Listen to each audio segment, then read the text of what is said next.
Petit Jornal. Inteligência e irreverência em doses diárias.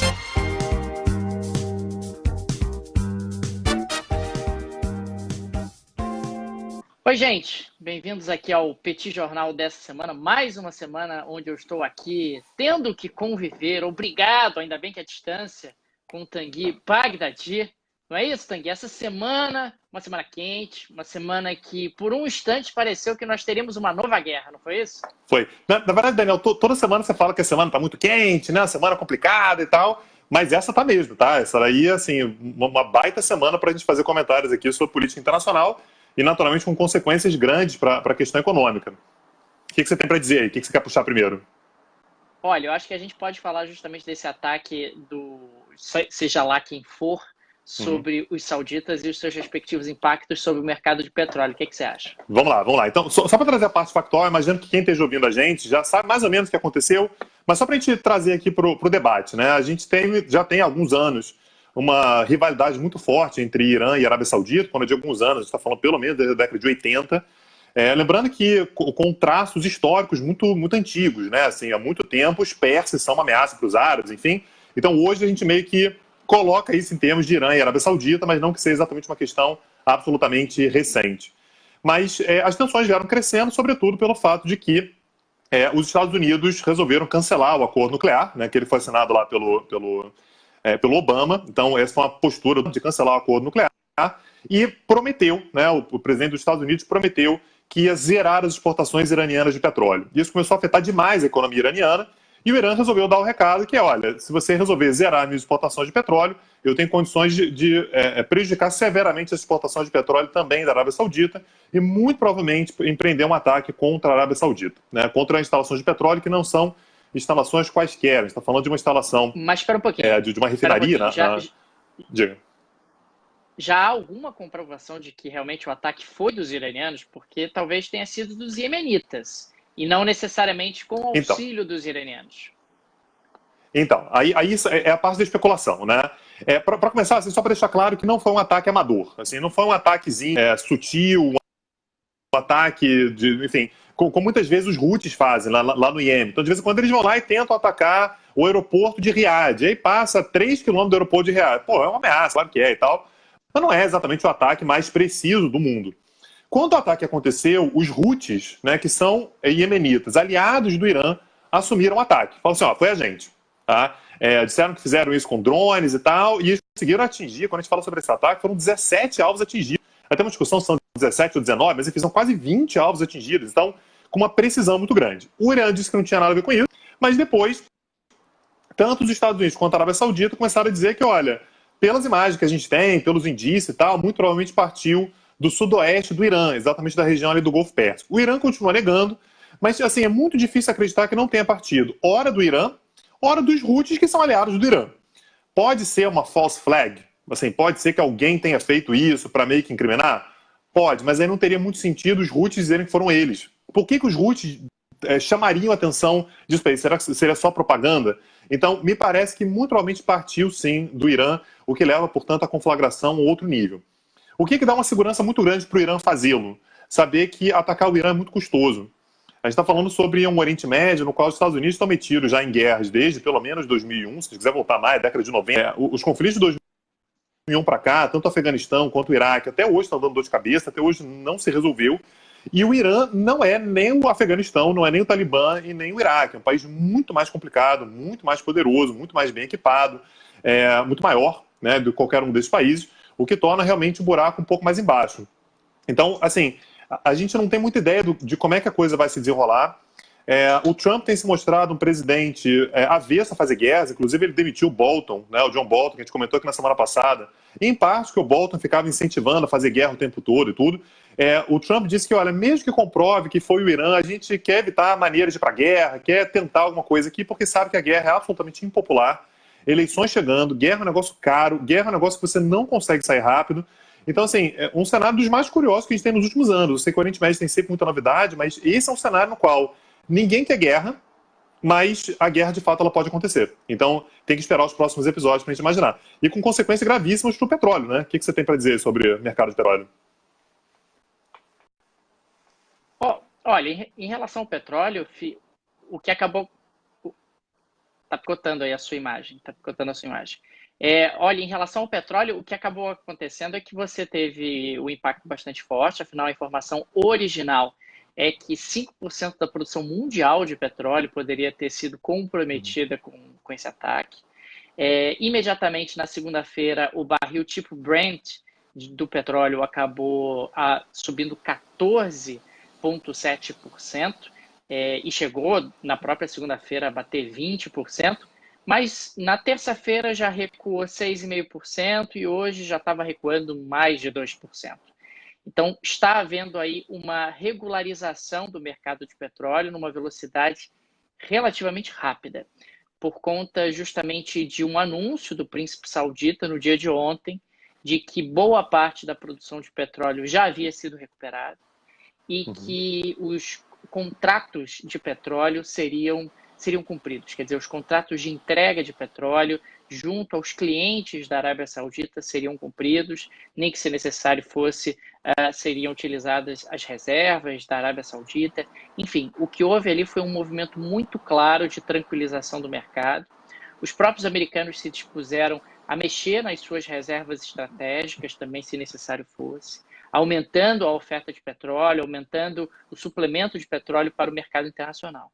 Portanto, houve aí uma clara coordenação entre Estados Unidos e Arábia Saudita no intuito de tranquilizar o mercado.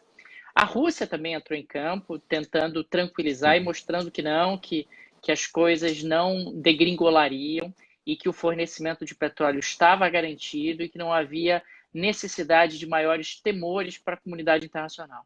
Lembrando sempre que o petróleo ainda é a principal fonte de energia do planeta, que o petróleo tem o potencial de gerar um impacto inflacionário enorme e de travar uma economia mundial que já está passando por um processo de desaceleração. A desaceleração da economia mundial já é uma realidade e o petróleo poderia agravar esse processo, poderia agravar esse quadro. E é sempre importante destacar também que o Brasil é um grande importador e exportador de petróleo, né? Duas coisas importantes aí, Daniel. A primeira, você falou sobre a Rússia. A Rússia foi, inclusive, além, né? Ela não apenas tentou tranquilizar, é importante lembrar que a Rússia também é uma exportadora importantíssima de petróleo, uma das 3 maiores do mundo. E a Rússia não apenas disse que ajudaria a tranquilizar, poderia usar, aumentar um pouco a produção também para tentar suprir a queda da produção da Arábia Saudita, pelo menos momentânea, que a princípio vai ser retomada integralmente, né, segundo a Arábia Saudita, no fim de setembro. E que até lá a Rússia poderia chegar junto, e a Rússia chegou a oferecer, inclusive, armamentos, né, mísseis, aqueles S-400, que eles acabaram de vender para a Turquia, oferecendo para vender para a Arábia Saudita também para proteger as instalações de refino de petróleo. O que é curioso, porque a Rússia, por exemplo, na guerra da Síria, ela é aliada do Irã. Mas dá para ver que não é uma aliança para o que der e vier, particularmente para a Síria. Nesse caso, a Rússia ela pensou mais no próprio mercado no qual ela atua muito, que é o mercado de petróleo, para manter uma certa estabilidade, do que exatamente com uma lealdade com relação ao Irã. E outra coisa que eu queria te perguntar também, Daniel, já chegou no Brasil a inflação do preço do petróleo? Que eu fui botar gás natural no meu carro esses dias agora, está mais caro já, como é que é? Olha, a Petrobras acabou de anunciar agora à noite um reajuste do preço da gasolina em 3,5%, mas sem dúvida alguma vários postos acabaram se antecipando até o aumento de custo. Antes desse anúncio da Petrobras nessa noite de quarta-feira, você já tinha aí postos de combustível cobrando mais caro. Agora, só um detalhe que me parece bastante pertinente, talvez as pessoas que estão nos assistindo, nos ouvindo, se questionem mais, puxa, exportadores de petróleo trabalhando para que o preço do petróleo não suba? Pode parecer um pouco estranho num primeiro olhar, mas não, é algo absolutamente estratégico. É importante lembrar que quando você tem um aumento do preço do petróleo, ainda mais um aumento rápido, acelerado do preço do petróleo, isso incentiva o planeta a buscar alternativas ao petróleo, né? Isso cria um clima de instabilidade, de insegurança, onde alternativas ao petróleo acabam se tornando mais viáveis e acabam se tornando incentivadas. Então, a gente está falando claramente de um processo onde o petróleo, ele realmente ainda é uma commodity extremamente importante e os produtores e exportadores de petróleo têm todo o interesse em não incentivar a busca de alternativas, o que seria, claro, o caso nós tivéssemos um aumento muito robusto, muito acelerado do preço internacional do petróleo. Perfeito. Sobre petróleo, Arábia Saudita, Irã, mais alguma coisa? Não, acho que foi isso mesmo. Beleza. Podemos continuar no Oriente Médio, então? Podemos, claro. Podemos. Vamos lá. O que A você tem gente aí? teve a segunda eleição do ano em Israel, né? Só lembrando, teve uma eleição no De início do ano. novo? De novo, cara. Teve uma eleição no início do ano, né, em abril. Na hora da eleição, o Netanyahu apareceu como grande vencedor, conseguiu a maior parte das cadeiras e tudo, só que ele não conseguiu formar um governo. Então, na verdade, nessa primeira eleição, quem recebeu a maior quantidade de votos foi o Likud, né, que é o partido do Netanyahu. Ele dividiu, né, na verdade, o segundo lugar, né, lá nas cabeças, foi o partido chamado Azul Branco, né, que é de um cara chamado Benny Gantz, aliás, um outro Benjamin, que é mais de centro-esquerda, né, de centro-esquerda, enfim. E o Netanyahu tentou conseguir os votos do outro partido, de direita também, que é o Israel Beitenu, né, Israel Nossa Casa, que é liderado por Avigdor Lieberman, que foi inclusive ministro do próprio Netanyahu, depois os dois romperam. Como não houve concessão por parte do Lieberman, não quis se juntar com o Netanyahu, novas eleições foram convocadas, aconteceram ontem, e o cenário se manteve. É sempre o risco de você convocar novas eleições, né, as coisas podem se manter exatamente iguais. Então, assim, o que aconteceu foi, de novo, né, o partido que conseguiu uma quantidade de cadeiras foi, de novo, do Netanyahu, o Likud, conseguiu 33 cadeiras, 33. O partido Azul Branco conseguiu 32. Então, assim, praticamente empataram. E o partido do Lieberman, né, mais uma vez, o Israel Nossa Casa, conseguiu 9. No fim das contas, quem está com a faca e o queijo na mão, mais uma vez, é o Lieberman. O Lieberman, ele meio que define se o Netanyahu vai ter uma sobrevida ou não. Outra alternativa que está se aventando, essa mais complicada, mais arriscada, mais imprevisível, assim, se vai se conseguir ou não, é a possibilidade de você ter uma junção do Likud, que é o partido do Netanyahu, com exatamente seu grande opositor, que é o Benny Gantz, né, que é do Partido Azul Branco. Se os dois se juntarem, eles conseguem 65 cadeiras, eles conseguem montar o governo. O Knesset, né, que é o parlamento israelense, tem 120 cadeiras, com 61 você monta o governo. Agora, essa é uma aliança dificílima de ser montada. O Netanyahu, nesse momento, está numa situação muito difícil, muito complicada. Tô achando muito difícil ele conseguir montar um governo, ainda mais porque ele não conseguiu na primeira oportunidade que ele teve. Agora, é impressionante como os regimes parlamentaristas ao redor do mundo têm enfrentado crescentes problemas para a formação de governos, né? A gente já falou de problemas para a formação de governos em Israel, na Espanha, na Bélgica, até agora essa confusão toda do Reino Unido no Brexit, com a possibilidade de fechar o parlamento. Hoje, por exemplo, eu recebi aqui na minha casa uma carta lá do governo português para fazer a votação para o parlamento português. Eu quase caí para trás. Tem 20 partidos. Portugal, até bem pouco tempo atrás, tinha 3 partidos, 4 partidos relevantes dentro da política portuguesa. Agora você tem 20. Quer dizer, é um nível de pulverização que, para a formação de um governo, complica muito, vai tornando realmente a formação de governos cada vez mais complicada. E isso é um enorme desafio para os regimes parlamentaristas, na medida em que você precisa formar blocos, né? Formar blocos, como é o caso agora do Benjamin Netanyahu, que mais uma vez depende de uma coalizão para que possa permanecer no poder, para que possa ter uma sobrevida. E quando você fala que Portugal tem 20 partidos, assim, é uma país pequena, são 11 milhões de habitantes, 20 partidos, já é bastante coisa. Mas mesmo assim, o normal é mesmo que você tenha 20 partidos, você tem 2 que são protagonistas, 3, é o cara da Espanha, até muito pouco tempo. Você tinha basicamente o PSOE, né, o Partido Socialista Operário Espanhol, e você tem o Partido Conservador, era o Partido Popular, né, o PT. Eram basicamente os dois, assim, que mais ou menos dividiam. Só que você começa a ter uma insatisfação com relação à política tradicional, isso vem muito a partir da crise financeira de 2008, uma descrença com relação às instituições políticas tradicionais e tudo, e na hora que surge um novo partido, 2 novos partidos, eles já desequilibram completamente. Você está falando da Espanha, e eu estou trazendo como exemplo porque a gente vai ter a 4ª eleição em 4 anos. 4ª eleição em 4 anos, isso é muita coisa. Só para a gente ter uma noção, a gente fala sobre a Itália, né, que tem muita reviravolta política e tal, mas nos últimos 4 anos a Itália teve uma eleição, a Espanha vai para a 4ª, e assim, sem nenhum prognóstico de que alguém vai conseguir ganhar a eleição e de fato conseguir montar um governo com um mínimo de facilidade. Isso é preocupante porque você começa a ter instabilidade política e acaba comprometendo justamente a continuidade de políticas públicas, e no caso da economia, aumenta bastante a imprevisibilidade, o que atrapalha investimentos, atrapalha consumo, atrapalha o próprio crescimento econômico. E Daniel, eu queria te dizer que eu tô muito preocupado, cara. Por quê? Tô chateado hoje. Por quê? Não sei. Então, umas coisas que apareceram. Apareceu no meu celular hoje que, vai baixar a taxa de juros de novo, Daniel. Como é que eu faço, cara? Aí o negócio de ser rentista no Brasil não tá valendo a pena mais, cara. Não tá mais valendo a pena, você vai ter que tomar risco. Eu lamento te dizer, eu lamento te informar, você vai ter que ir para a Bolsa de Valores. Eu sei que você é um cara avesso ao risco para aplicar aí os seus milhões, Mas não tem jeito. Hoje o Copom, o Comitê de Política Monetária, apesar da alta do preço do petróleo, que poderia eventualmente pressionar a inflação, e pode pressionar a inflação, ainda mais com esse reajuste da gasolina por parte da Petrobras, mesmo assim o Copom resolveu reduzir em 0,5 ponto percentual a Selic, a taxa básica de juros do Brasil. Então nós, no atual momento, passamos a ter uma Selic de 5,5% e não mais de 6%. Lembrando que o Brasil tem uma inflação um pouco abaixo de 4%, o que significa que a gente já está com uma taxa de juro real, né, a taxa de juro nominal descontada da inflação, abaixo de 2%, o que, para o caso brasileiro, é algo, no mínimo, novo. É algo muito diferente do que a gente vivia até um passado muito recente. Mesmo assim, a gente está tendo muita dificuldade de decolar o investimento no Brasil, uma vez que esse investimento ele ainda está muito temeroso em função de uma série de elementos de incerteza que a economia brasileira apresenta. A própria discussão em relação à reforma tributária está bem confusa, ninguém sabe exatamente qual é o caminho que vai ser direcionado. Enfim, a gente está falando de um Brasil que ainda apresenta muitos elementos de incerteza e mesmo com uma taxa Selic tão baixa, os investimentos estão tendo muita dificuldade de decolar. O Brasil esse ano, ele, se não fosse Brumadinho e a Argentina, ele poderia ter uma taxa de crescimento mais próxima de 2%, com uma taxa de investimento muito baixa. Mas para que o Brasil tenha um crescimento mais forte, não tem jeito. O investimento, e aí eu estou falando de comprar fatores de produção para produzir, eu estou falando de investir em novos negócios, a taxa de investimento precisa aumentar, senão o Brasil não vai conseguir ter um crescimento mais forte. E o que mais tem que fazer para aumentar a taxa de investimento? Beleza, baixar juros é uma delas, o que mais? Você teria que fazer aí talvez uma reforma tributária que melhorasse o ambiente de negócio e facilitasse a abertura de novos negócios e aumentasse a previsibilidade da cobrança de tributos.